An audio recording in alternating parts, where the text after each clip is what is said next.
Hey, you rock stars. We are ready to go.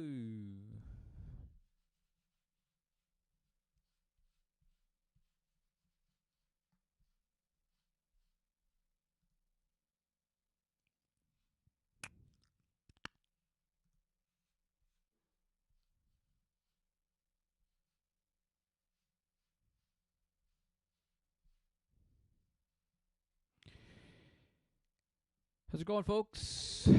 Hey, how's everyone doing? Chose a different topic today. Something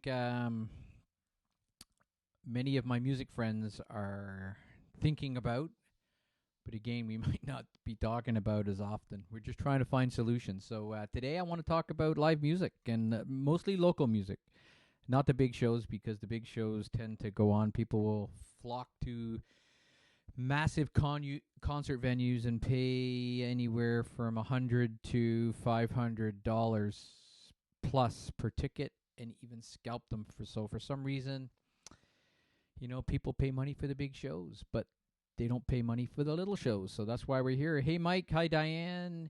Jeff. So yeah, some music people here. Um, it's very important to me because I used to be in a band, and I am actually wearing. I put this on, Mark. Just concert shirt. This shirt is 96. It was printed. I still have it, and it's actually a little too big, which is kind of cool. So thought I'd wear my concert shirt, my own concert shirt. In the background, we have 5440, which was one of my favorite concerts this year, which was at Key to Bala. Kind of your medium-sized concert, not a small venue by any means, but it was a rocking show. The sound system at Key to Bala is great.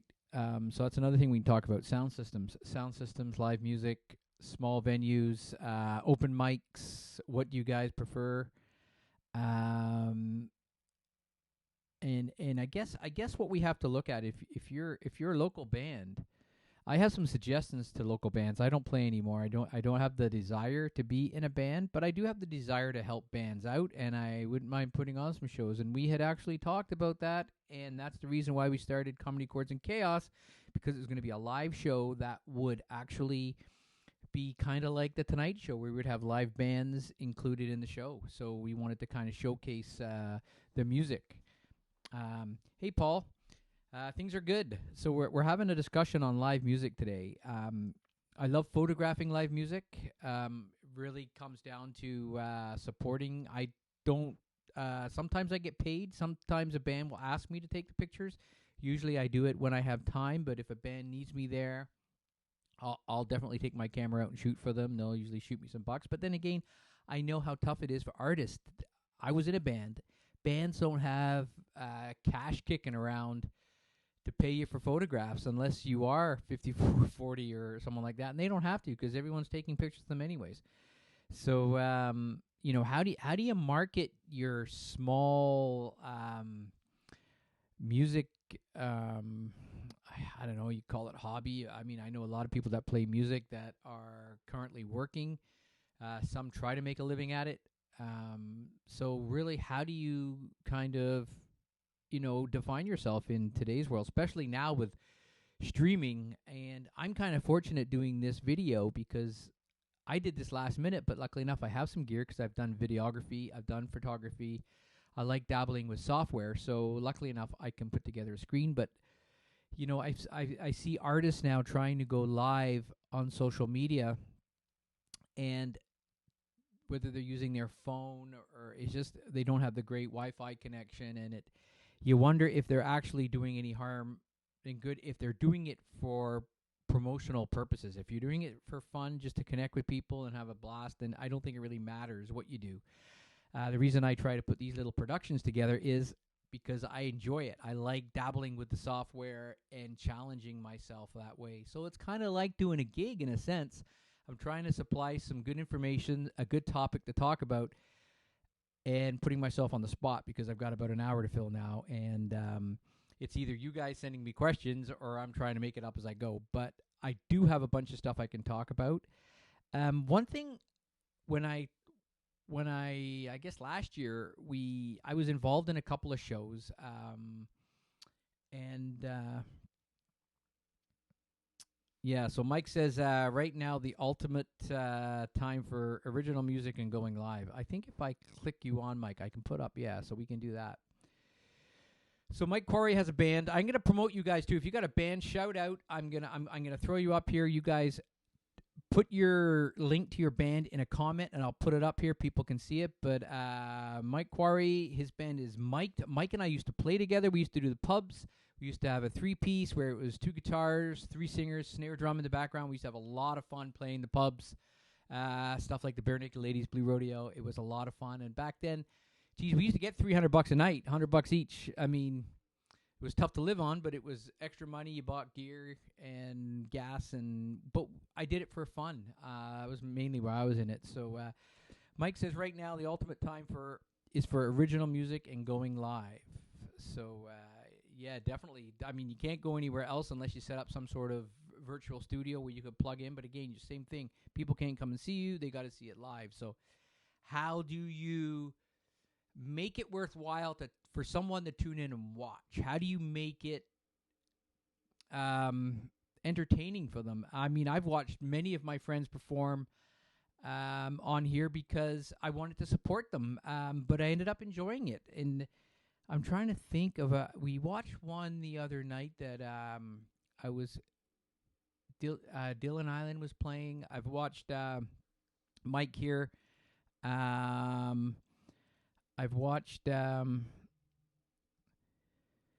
JF here. JF is also the Rockin' Kralik, and he's going to be my guest tomorrow night at 9 o'clock. I have my big Tuesday night show, Comedy Chords and Chaos. I've been working on that. It's going to be a lot of fun. So it's kind of like me doing a live gig, I guess. And we're doing it live, which is going to be a real challenge. I have Mark Burshapper, Tim Hay as my co-hosts, and JF, the Rockin' Kralik, will be on the show too, playing 2 songs. I hope I talk him into 2. He'll be playing 1 for sure, but we'll get 2 out of him.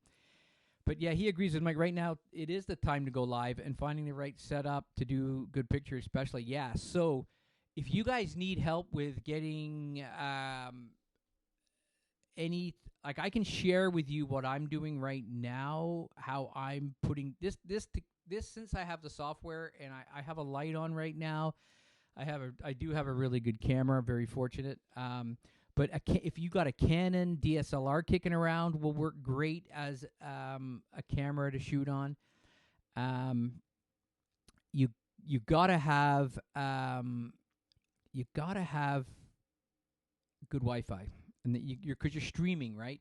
It all starts with that. You got to get the signal out so someone can pick it up, and it just goes downhill from there. So yeah, definitely challenging, and we could even have a chat on that too. We could have a discussion on that. We could maybe even do that in your page, JF, because JF has a page called Rockin' Around the Campfire, which is a great idea. It's kind of for anybody, but it's great for the person who, is getting into guitar, jamming around the campfire, maybe wanting to go live, maybe doing some songs. And just what's great about that idea, that page, is meeting other people on the same level as you.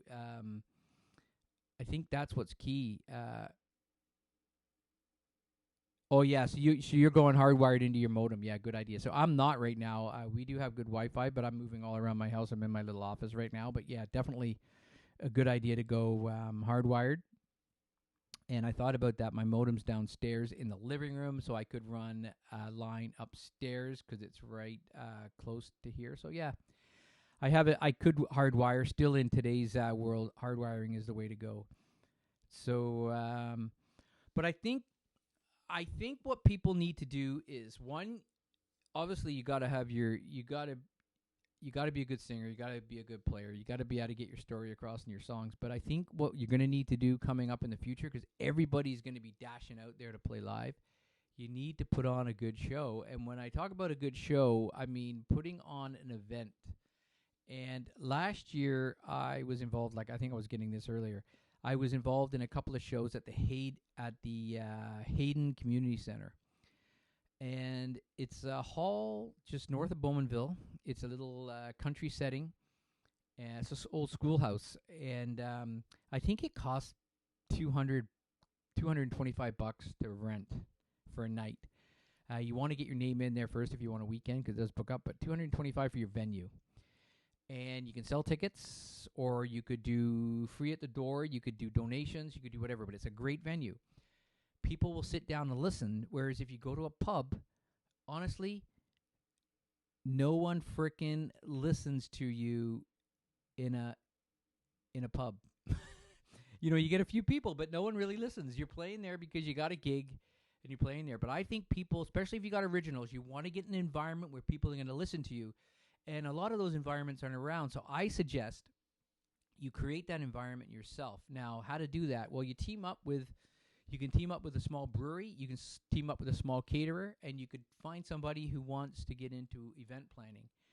Sure, it's a lot of work, but the payback from having people listen to your show, if your show is good, people will listen to it. So what we wanted to do back last year, what I was planning on doing, and I got delayed through other projects, and then this happened, this whole lockdown, forced me to kind of go online with it, which I'm doing tomorrow. But my idea was, charity events are great too. There's going to be a lot of people looking for some extra cash after this. So yeah, make it more of an event. Tim says, make it more of an event. And so I went to these shows last year. They had, you paid $20 a ticket, but you got food. So you had a caterer there that I went once. They made grilled cheese sandwiches, crumbs. It was Andrea and Fossey was the lady who put this show on through the Hayden Community Hall. So it was raising money for the community hall. And they had a craft beer set up. They had some wine, and they had two bands. The first time I went, I saw Trish Robb and who else was there? There was somebody else there, but it was a fantastic show. It was trying to think who else played that night. Can't even remember. It was a local band, but it was really good. It was the Doozies. The Doozies. That night was the Doozies. So the Doozies and Trish Robb for $20, and you got food included. You got an awesome show, and everybody sat and listened to the show. The quality of music was fantastic. These guys were top notch. The Doozies played Mariposa Folk Festival this year in one of the side tents. But it was stunning. I took pictures and I did some videos. They had another concert where they had Dylan Island and trying to remember who else they had. Dylan Island and I can't remember who else they had. I should remember. It was big bluegrass country, big bluegrass country. But anyways, again, it was amazing. It was amazing. So yeah, Mike, what do we got going on here? Mike's got a show this weekend. So they're doing a festival, and this is COVID Gig Festival, and they have acts all over the world. And I think Mike is the Canadian act that's playing here, so a pretty good setup. So I guess they maybe rotate the songs throughout the night or through the festival. It's on Saturday, so time zones are all over the place. So that looks like a great show. So again, Mike's been out working. He's been digging. He's been looking for these events, and he's representing Canada. So yeah, good for you. What else we got here?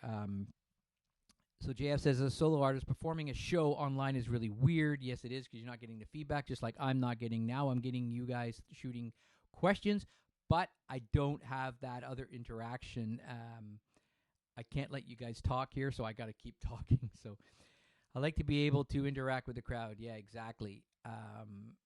But I think I get used to it. I'm getting used to this, and it's good practice. I think it'll be good practice for you when you do go out and play at a bar. You're going to feel so much more confident and better off.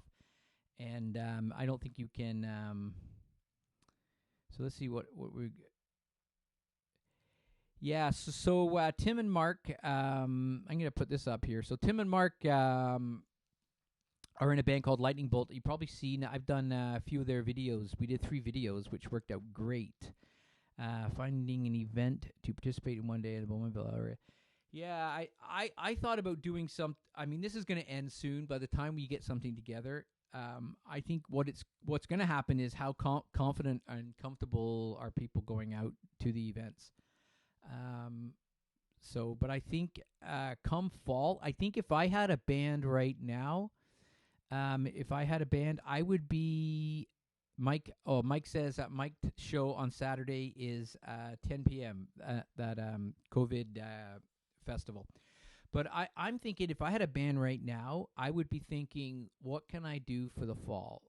How can I come out, make the biggest impression, and get the people out to see me play? Because, I mean, sure, you're playing because you enjoy it, but you can do that at home. But it's great to go out and get an audience, get people to follow you, buy your swag, buy your CD, download and stream your stuff. So, I mean, now's the time I think you should be just sitting back and getting your stuff together for the fall. Do your weekly online live show. Again, change it up, do things differently. Make each time you do it, do a different venue. Do something.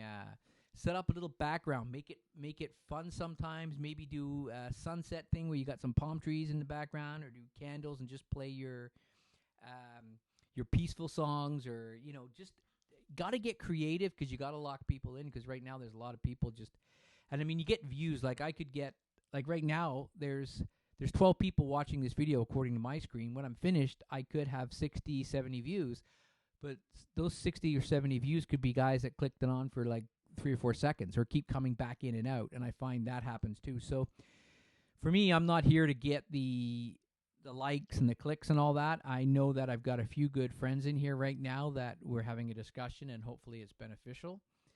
And remember, when you do these things, even when you're playing, you're learning all the time. Like I'm learning right now and coming up with ideas as you kind of as you pan through these ideas. But I definitely think teaming up, that's why we wanted to do a live show like the Tonight Show, where we could bring a band in, so they would do a set that was focused. They could be interviewed. We could find out more about them, but in an environment we could give some swag away. You're involved, and people would walk away knowing you at the end of the night a lot better than they would if you just stepped up there, played a few songs, and left. So hopefully what I'm doing tomorrow night here at 9 will kind of continue outside down the road, where we can go live with it with a screen and do the video and all that. So that's my goal. We did work on it. Tim and Mark and I were working on that in November. Christmas came. We got busy. I started doing the Caffeinated Couple podcast with Lisa because it was easy. We were set up. We had the space. So, yeah, it definitely comes down to being creative right now. And I love a good show. I've seen shows in churches. I think churches are going to need money more than ever after this. So you could rent out a church and have a show. I've seen it. Oh, my sidekick. Lisa showed up. Lisa's joined the hosting union, and she only can do so many shows a week now. But yeah, I think teaming up with people and putting on the show. So, for example, I enjoy a bit of the hosting. If you could find somebody who does, who's got a craft brewery that wants to get out and promote their stuff, yeah, the churches are great for sound. Annie Sumi, who is one of my favorite Canadian singers, she's a girl out of Whitby, lives in Guelph most of the time, but this girl can sing, and I've been to quite a few of her shows, and I've seen her in 2 churches already, a large one and a small one, and just stunning. Like, she never misses a note. She's incredible, and there's a girl who should be, knocking down the doors like a Jan Arden. It's just amazing how much talent is out there. But again, it's like you got to get in line and wait for your thing to happen. But yeah, churches for sure. Churches are great, and I can't see why not. And again, you go in, you don't need to drink beer all the time to go out and listen to good music. You do a 7 o'clock on a Tuesday night. You go to the church, and you sit down for an hour and a half, and you see a really good concert, and then you go out for a beer. Then you go and sit and enjoy it. But go and enjoy the music. Go and see the band at their peak. See a band at 7 o'clock when they're rested. They've still got some energy left in them. They can perform. They can sound great. And, yeah, it's definitely worth it. It's oh, but I think that's the problem. I think we're well, that's it. A lot of us are getting older, and the thing is, I know myself. One of the things we had to do in a band was we had to drag our friends out to see the show, and I was 28, 29, 30 when I was doing it, and they got kids, and how many times can you get your friends out to see your show? So, and we were doing all original music at the beginning. Well, not maybe maybe for the main, we were trying to make it as a band, an original band, and yeah, not everyone wants to. Not everyone wants to hear a band they don't know either. So you got to be good if you're going to do that kind of thing. And I did our publicity and our, I guess you'd call it management. It was tough.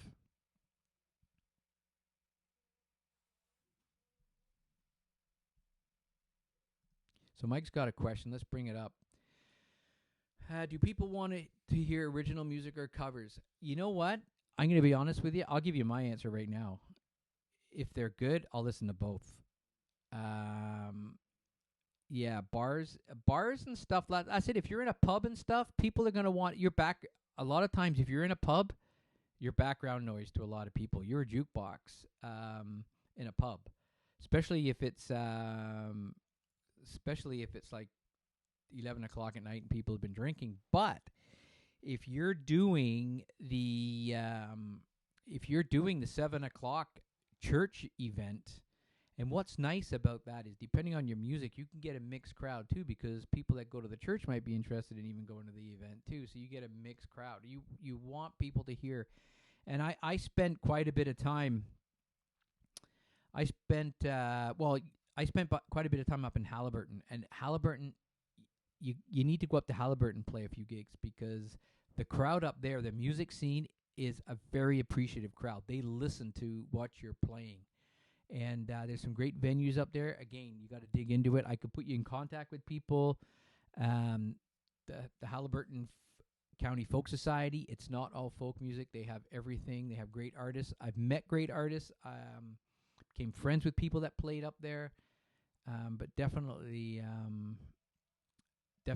a great place to go. But I think, you know what, we need to get creative for bands to get heard. You got to be creative. Tim says,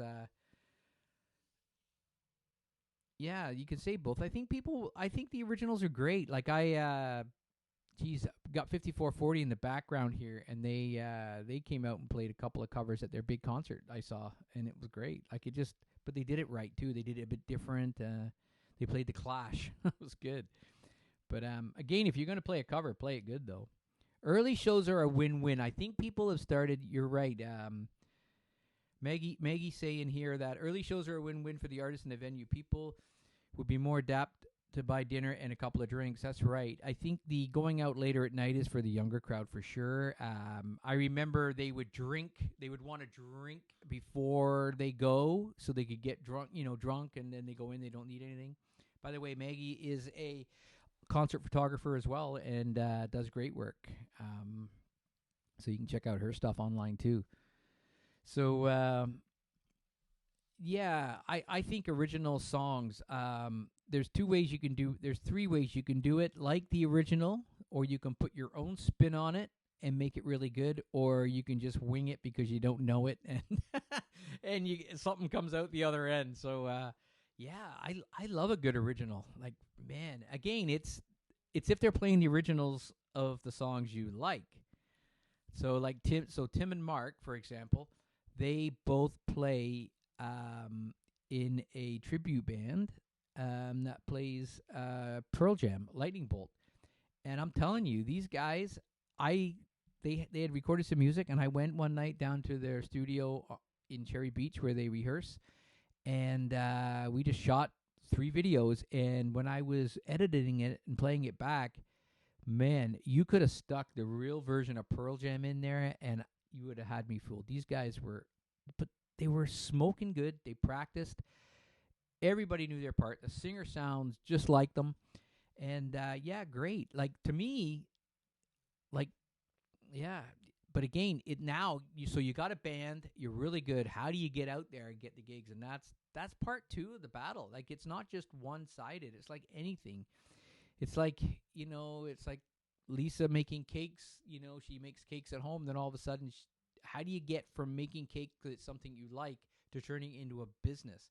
And that's when it can fall apart, because now you got to deal with asking for money, asking for tickets, selling your swag and all that kind of stuff. And it's tough. It's a lot of people don't like that, and they get caught up like asking people for tips. And I wanted to talk about tips because I had I have a big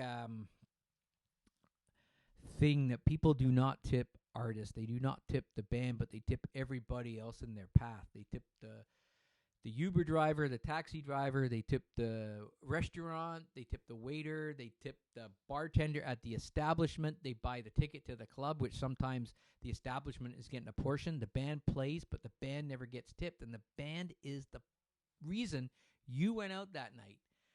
And I think people need to start, tipping the band. And I know people have been putting up, PayPal's on their social medias here when they're doing their live streaming. I have donated some money to a couple of people in support. But again, you could be watching 5 shows in one night on when you have a ton of bands that you follow on Facebook. So, where do you draw the line? How do you spread it all out? And right now, a lot of people are cutting back on spending money because they're locked down. So that's the other problem we have too. So yeah, I think we need these discussions to find out how we can come up with ways for bands to get to be heard. Yeah, but even I've been to see shows where it's a $10 cover, and like it's a CD release, like at the Burdock, for example, which is a great place to see a show downtown in Toronto, the Burdock Brewery. But again, $10 cover, and they pay the sound guy, and then you got 2 bands, and you maybe got 5 people in your band. At the end of the night, you're walking out with, luckily, like you walk out maybe $100 for putting that whole show on if you're the head guy in the band. So yeah, I think obviously that's what a tip is. You pay what you can. But again, how do how do you justify selling a ticket if you're an original band and no one's really heard you before? How can you justify $10 a ticket in today's world? People are you're dealing with people that can't even put a mask in the garbage. How do you get these people out to your show and expect them to tip correctly? So yeah, I don't know. I try to buy like T-shirts and CDs and stuff like that because I stream a lot of music on Spotify. So if I'm streaming music on Spotify, I always make a point of giving, like I've given people $20, like not buying their CD, but giving them $20 for it because I have it. I know I'm not going to listen to it. I rarely listen to a CD in my truck. Rarely. I'm not even going to bother. I can just stream it through my phone. So I would also like to give the band the $20 for the CD, even though I'm not taking it home. I think that's important too, and that's what I've tried to tell people to do. If you listen to their music, they should have a streaming tip bucket. You can buy the CD or you can put some money in there because you listen to it online. Because if you listen to Spotify, sure, you pay $10 a month for the premium package, but you've got an open source to so much music, and these artists don't make a lot of money. They certainly don't unless you're getting 1 million streams and you own all the rights to it. So yeah, it's very, very hard. And but again, you got to decide what you want to do. Do you want to be a band that's looking for exposure? Then you take whatever you can get, or are you going to be a band that's going to sit back and say, you know what, we're going to do a show a month. We're going to make it really, really good. We're going to we're going to charge, some money. Like do you want to be the band that plays on a great stage and puts on a great show once a month or every 2 months, or do you want to be the guy who goes into the bar and plays open mics on Wednesday nights every week? What kind of band do you want to do? Mike's got a question here. Fully out of curiosity, if you heard a song that you liked, would you buy it? I did the other day, actually. Andrea Romolo. She is a singer that I met at a festival this year in Oshawa. She's out of Toronto. She also sings in Italian, and she's wrote a song. In English, it would be called "The Letter," and it blew me away. And I paid $10 for that song. It was $1, but I paid $10. That's how good it was, and that's what I did about maybe 3 weeks ago. Maybe not even 3 weeks ago. And then what I did was I printed the words in English and in Italian, and I've been trying to learn the song in Italian just for my own knowledge. But yeah, I would definitely do that. But the thing is, I've discovered that I listen to so much music on Spotify, like a lot of playlists and stuff like that. So yeah, but definitely when I come across something I like, I'm all in. I'm all in. But that was the last song I bought. It was on Bandcamp, so I got into Bandcamp because of that song too. So yeah, so JF saying here's the deal here. So you get you figure the math out. It's not much. It's a little cents. But yeah, you're not getting much, and but you're really they're using it because they know that you want exposure. That's how you're getting in there, and then it comes down to numbers. So the whole idea is until you get 1,000 streams, you're under 1,000. So when you get 1,001, then your streams start going up. So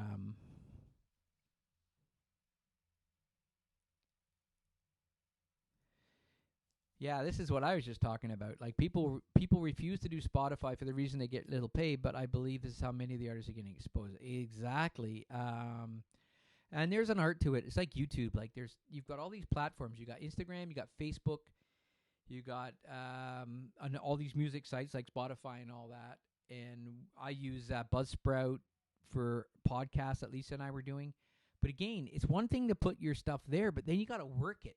And it's like Instagram. To build an Instagram account, you need to know all the ins and outs of how Instagram works and what the people are doing today to get the likes. And that is a job in itself. And I just don't even want to be, I'm not going to be one of those guys who tries to become this,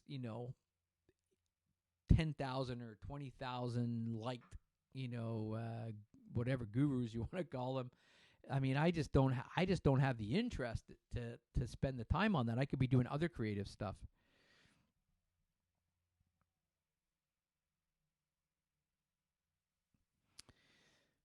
So here's a good question too. Kelly says, "So are some setting up separate ways to donate to their music?" And I think you need to have a supportive crowd. You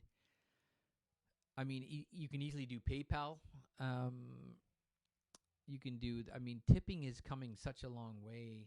Like everything, like from pizza drivers to you can do it through an app now, deliveries and stuff like that. But I think there's I think well, like I guess GoFundMe, you can, if you're doing an album. What's great is if you're going to record an album, and I've seen a lot of bands do this. I'm trying to think of someone who just recently did it that I saw that I guess Amanda Rium did it. She did an album where you could pre-buy it. So like GoFundMe, I think there's apps out there where you can. So let's say, for example, I wanted to put out an album. So I asked everybody I knew to put in $10 now to buy the album. So you could technically you could make more money than you needed for the album, but at least you could start, getting your deposits and getting your money in for the album beforehand. And some people have done extremely well with that. But again, it's how you work your social media. So not only do you have to be a freaking good artist today, you got to be good with your social media platforms too. So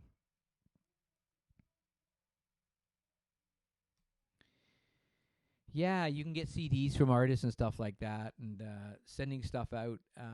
One of the things I said I was going to do is start collecting T-shirts from my favorite artists and stuff like that. But see, I've done a lot of things for artists. I do photo shoots. I do some video work.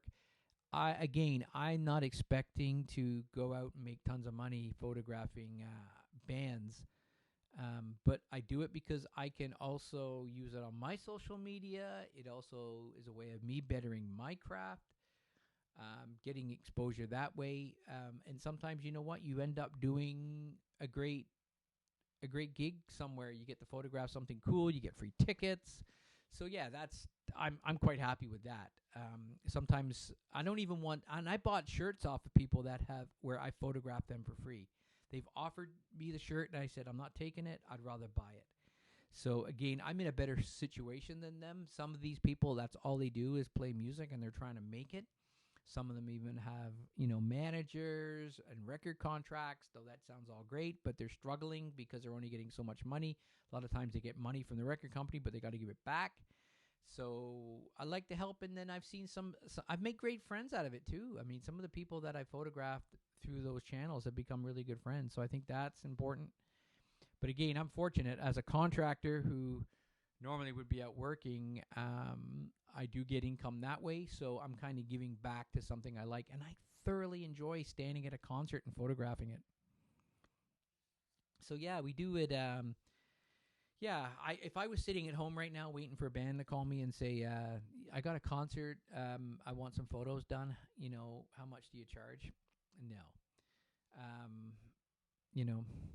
So here's a question. Let's see what JF's got to say here.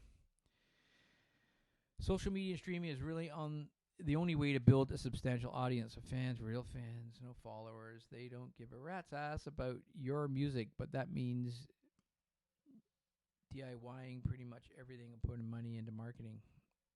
Yeah, I think it's the solid and slow approach by working on your fan base, and as you build that fan base, that loyal fan base, you pick up extras as you go along instead of having 20,000 people follow you on Instagram. How many people? It's like this, like if there's 10 people watching this right now, but when I close it down and I'm sitting on the couch and I see, oh, this has been viewed by 100 people,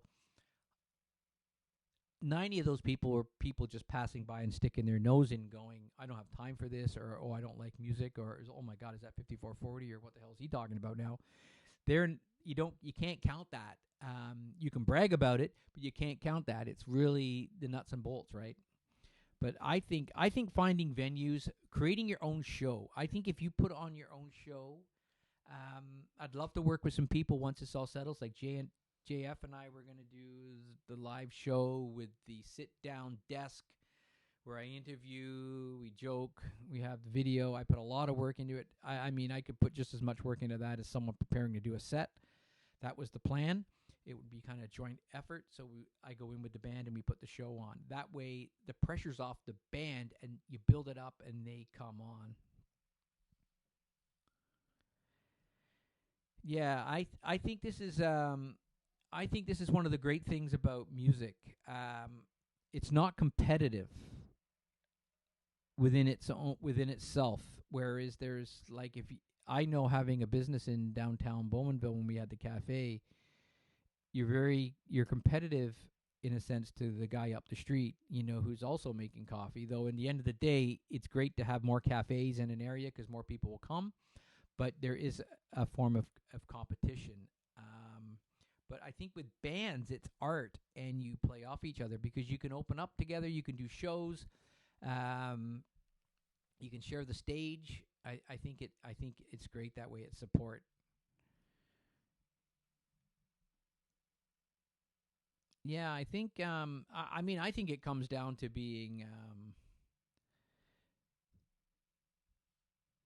Yeah, so JF's got a great point here. He's got a family, he's got a job, and then he's going out and doing his music. But like everybody else, you need new gear or you want new gear. You might want to up your show a little bit by buying a better sound system when you're doing these shows. So you need money. So again, that's what we used to do when we played these little gigs where you're doing your open mics and your weekend shows. They're paying for your equipment and they're paying for that recording studio time that you need as well, because we all know unless you got a studio at home, it's going to cost you some money to put a CD together. So that's again, that's important. Kelly says, I've been watching a lot of online music. Yeah, definitely a great way to pull in new viewers and listeners. And it's great for the artists too to challenge themselves, like JF was saying, like sitting in front of a mic in a basement, yakking away. Like at first, it's kind of weird. I've been doing this now for, I don't think we missed a day in about almost 2 weeks, 3 weeks. And now it's just a last minute rush to get everything together. But before it was like you set up all day and then you dive in. Yeah, JF says studio time, but some guys now, man, they're investing that money they would spend in a studio and doing it themselves, which I don't know though. You need an engineer unless you're really good. Um, all the mics and the setups and the thing. That would, by the time you do all that at home, do you really have what's left to do the recording? You're stressed out by the time you get around to doing your vocals. So yeah, studio time equals money. But I definitely do miss. I miss it in some sense, but at the end of the day, the aggravation that playing live and rehearsing and learning songs, and also for me, I knew my limitations, and I think that haunted me because I knew my level, and I knew how far I could go, and I just said I've had enough. I can't can't lie to myself anymore. I'm only so good. But I was happy with what I did. We achieved great stuff. But yeah, I think definitely I think people have got to start reinventing ways to. Um, it's like a business. If you got a business right now, your business is going to succeed better if you work social media and find ways to draw people into your store. So music, people need to treat, even if you're playing small weekend shows, you need to market yourself and make yourself stand out from everybody else if you want to be noticed. If you want to stand out, you have to make yourself presented that way. You have to do it. You just can't show up and expect everybody to flock over you. You got to work.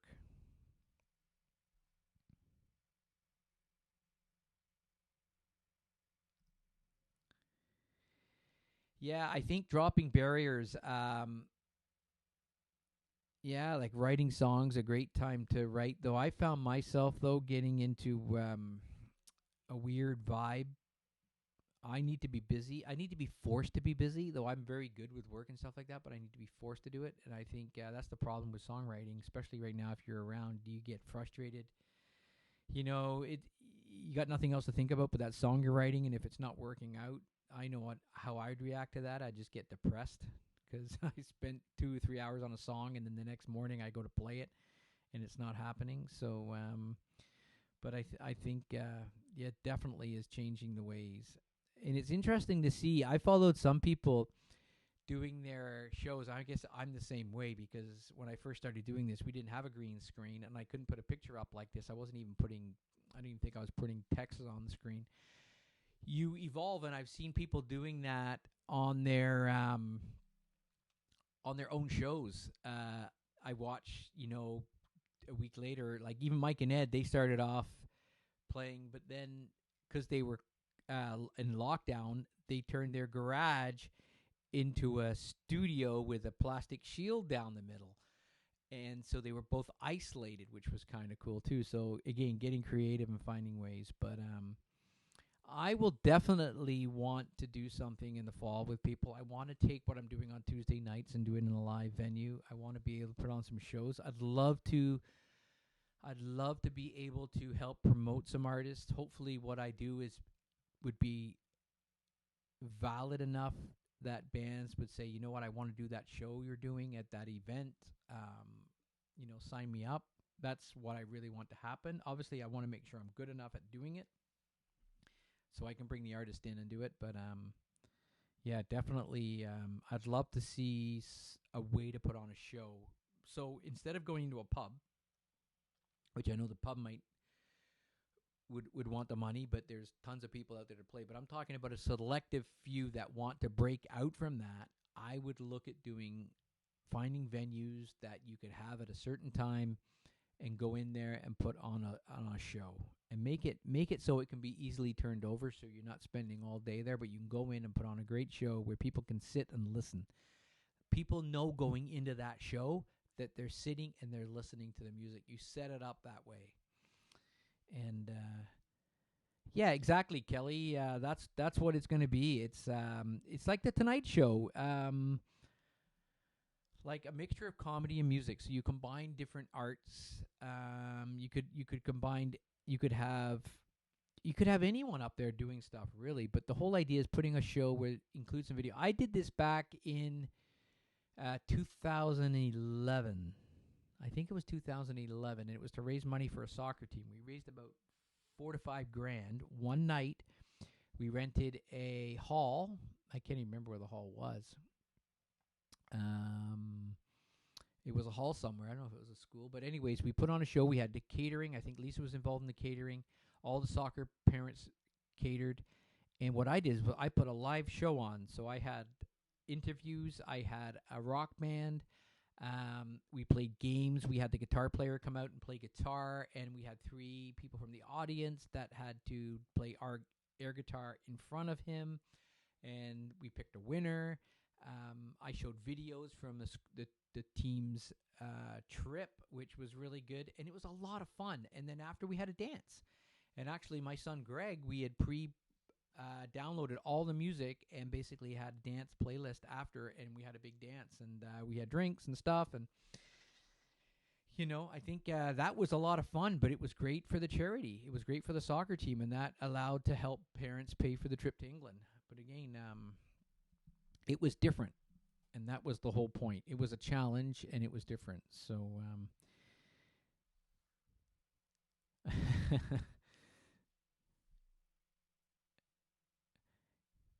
yeah, I took Maggie's taking a comment from my title. I mean, that was a take on the song about the guys that crashed in a plane crash. Don McLean's "Bye Bye American Pie." The day the music died. I mean, it didn't really die, but in a sense, it died for him. That his music died in a sense. So, but yeah, I think we're learning. I think we can come out the other end. I think we can. I had to reinvent myself to what music I listened to. I got tired of music. I listened to so much music, and I started going back and listening to what I listened to in the 70s. I still do. I love the 70s music. But then I was trying to find new music. So now I find myself listening to a lot of jazz, but putting on I listen to a lot of music now based on the mood I want. So if I'm making dinner, I listen to something that's good making dinner. I wouldn't necessarily hunt for like something in the 70s. I just put on a playlist. If we're making pizza, it's an Italian playlist, let's say. Sometimes I go back to big band. So I find myself kind of doing that. But I think we need to keep motivating people to put their music out. But I think how we can motivate people is by investing our music into the right or investing our money into the right environments for the musician to play. So because I know Lisa and I, we're not big fans of going out to a pub and sitting there till 12 o'clock at night listening to a band. One, I don't eat pub food. And this is me personally speaking. I'm not a big beer drinker, so if I have one, then I'm on to water. I want to sit in someone's establishment and just drink water. Sure, I can tip, but it's just the weirdest thing. And then there's drunk people there. Yeah, exactly. You find a lot of music listening to different playlists and stuff. That's how you find artists, and all of a sudden you find yourself clicking onto that one song, and then you're on a path down following their music. But I think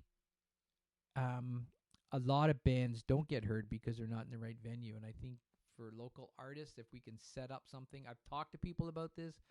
I've talked to people in Bowmanville. I've talked to people even on the council. I have friends that are on council that are musicians. We've talked about it. We've looked into ways that we can get people heard. Now there is some good places to play. Like they have concerts in the park are really good.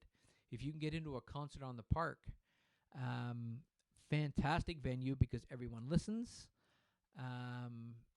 And you definitely got to be on your ball when you're doing that, but everyone's listening to you.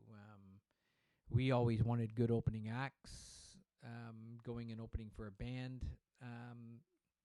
But again, that maybe not the best environment. Sometimes you just a fly on the wall sometimes when you're doing that. So yeah, this has been fantastic. I think from here we could definitely down the road do another talk and maybe have a bit of notice on it, but we could kind of research, and maybe we could do it in a. It doesn't even have to be on my page. It could be on someone else's page, someone who's got like a music page or something like that, and have these discussions. You can even have them. I like having them open because it's nice to get the fans' perspective as well. Like Maggie doesn't play in a band, but she takes music, photos of artists, and she also listens to a lot of music, so she's very knowledgeable. You can be extremely knowledgeable in music and not play it. So I think everybody, and I mean, if you ask an artist, the most important person is the person sitting there listening to them. So fans need to be included in these discussions as well. And I think we need to bring in other people too. I think we need to have, the caterer and the craft beer guy. And I think that's where you can create these little venues and stuff like that, where you have control. I think it's having control. You have control over the door. You have control. Obviously, you need some sort of tickets and stuff like that. But that's when you try and find, you get a co-op student, or you get somebody to help with this stuff. You get a co-op student who wants to get into social media or event planning, and you get them to work with you for 6 months. I think that would be, what a great internship.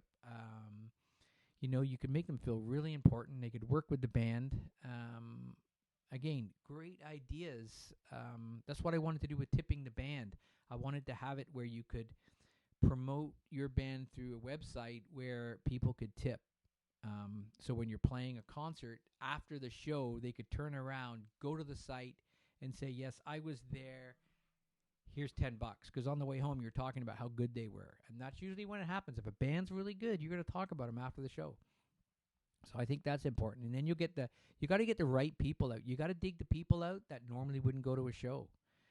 I think having control over the venue would be so key. Have a host.